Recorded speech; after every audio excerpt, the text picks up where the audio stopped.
Friends, ಒಂದು ಮುಖ್ಯವಾದ ವಿಚಾರ.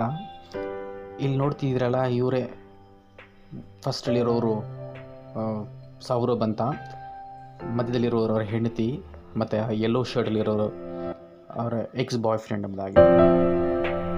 ಗಂಡ ನೇವಿಯಲ್ಲಿ ಇರ್ತಾರೆ ಕೆಲಸ ಮಾಡಿಕೊಂಡು. 2 ವರ್ಷ ಚಿಕ್ಕವರಾಗಿರ್ತಕ್ಕಂಥ ಹೆಂಡತಿ 27 ವರ್ಷ, ಇನ್ನೂ 2 ವರ್ಷ ಚಿಕ್ಕವನಾಗಿರೋನು ಸುಹೇಲ್, ಅವರ ಎಕ್ಸ್ ಬಾಯ್ ಫ್ರೆಂಡ್. ಬರ್ತ್ಡೇಗೆಂದು ಅವರು ಲಂಡನ್ನಿಂದ ಹೆಂಡತಿಗೆ ಸರ್ಪ್ರೈಸ್ ಕೊಡೋಕ್ಕಂತ ಬರ್ತಾರೆ. ಯಾಕಂದರೆ ಇಬ್ಬರದ್ದು ಒಂದೇ ದಿನ ಬರ್ತಡೇ ಇರುತ್ತೆ. 25ನೇ ತಾರೀಕು ಹೆಂಡತಿ ಬರ್ಡೇ, 29ಕ್ಕೆ ಮಗು ಬರ್ಡೇ. ಸರಿ, ಸರ್ಪ್ರೈಸಾಗಿ ಇರೋಣ ಅಂದ್ಬಿಟ್ಟು ಬರ್ತಾನೆ. ಆದರೆ ನಡೆದ ಘಟನೆ ಬೇರೆ. ಆತನ ಪ್ರಿಯಸಿ ಬಾಯ್ ಫ್ರೆಂಡ್ ಅವಳಿಗೆ ಡ್ರಗ್ಸ್ ಕಳಿಸಿ, ಇಬ್ಬರು ಡ್ರಗ್ಸಲ್ಲಿ ಇರ್ತಾರೆ.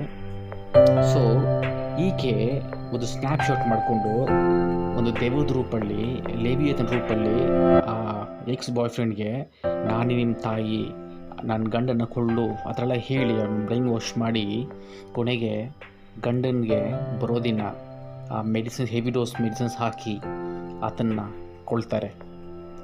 ಕೊಂದು ಅವರ ಡ್ರಮ್ಮಲ್ಲಿ ಹಾಕಿ 15 ತುಂಡುಗಳನ್ನು ಮಾಡಿ ಸಿಮೆಂಟ್ ಹಾಕಿ ಮುಚ್ಚಿ ಅವರು ಹೊರಟೋಗ್ತಾರೆ, ಊರು ಬಿಟ್ಟು ಹೊರಟೋಗ್ತಾರೆ.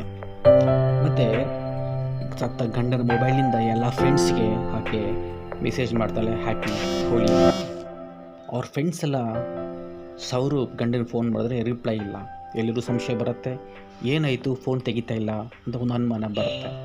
ಆದರೆ ಚಿಕ್ಕ ಮಗು ಸತತವಾಗಿ ಅವರ ತಾಯಿ ಹೇಳ್ತಿತ್ತು, ಅಪ್ಪ ಡ್ರಮ್ಮಲ್ಲಿದ್ದಾರೆ ಎಂಬುದಾಗಿ. ಇದೇ ಸಮಯದಲ್ಲೇ ಅವ್ರ ಮನೆ ಮಾಲೀಕ ಬಂದು ಮನೆ ರಿನೋವೇಷನ್ ಮಾಡಬೇಕು ಎಂಬುದಾಗಿ ಹೇಳಿ ಆ ಮನೆಯನ್ನೆಲ್ಲ ಕ್ಲೀನ್ ಮಾಡ್ಕೊಂಡು ಬರ್ತಾನೆ. ಬರೋವಾಗ ಆತ ಡ್ರಮ್ ಹತ್ರ ಬಳಿ ಬರೋವಾಗ ಬಾತ್ರೂಮ್ ಹತ್ರ ಡ್ರಮ್ ತೆಗಿತಾನೆ. ಡ್ರಮ್ ತೆಗೆದು ನೋಡಿದಾಗ ಒಂದು ವಿಸ್ಮಯವಾದ ವಿಷಯ, ದುರ್ವಾಸನೆ, ಗಂಡನ ಶವಳಿರುತ್ತೆ. ವಿಷಯ ತಿಳಿದ ಕೂಡಲೇ ತಾಯಿ ಹೇಳ್ತಾರೆ, ನನ್ನ ಮಗಳಿಗೆ ಶಿಕ್ಷೆಯಲ್ಲಿ ಕಠಿಣ ಶಿಕ್ಷೆಯನ್ನು ಕೊಡಿ, ಅವಳಿಗೆ ಗಲ್ಲು ಶಿಕ್ಷೆ ಏರಿಸಿ ಎಂಬುದಾಗಿ ಹೇಳ್ತಾರೆ.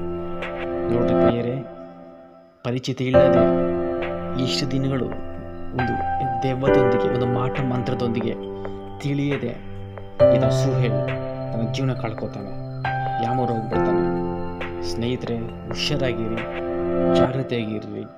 ದಯಮಾಡಿ ಇದರಿಂದ ನೀವು ದಯಮಾಡಿ ತಿಳಿದೆ ಅಪರಿಚಿತರೊಂದಿಗೆ ನೀವು ದಯಮಾಡಿ ನಿಮ್ಮ ಪರಿಚಿತಗಳನ್ನು ಮಾಡ್ಕೊಳ್ಬೇಡಿ ಅಂತ ಹೇಳ್ತೀನಿ. ಇವರಿಬ್ಬರು ಇವಾಗ ಬಂಧನಕ್ಕೊಳಗಾಗಿದ್ದಾರೆ. ಆ ಮಗು ಈಗ ಆ ತಾಯಿ ಬಳಿ ಇದೆ. ಏನು ತಿಳಿಯದ ಗಂಡ ಖಾಲಿ ಬರ್ತ್ಡೇಗಿಂದು ಬಂದ, ಸರ್ಪ್ರೈಸ್ ಕೊಡೋಕ್ಕೆ ಬಂದ, ಕೊನೆಗೆ ಜೀವನನೇ ಸರ್ಪ್ರೈಸ್ ಆಗಿತ್ತು.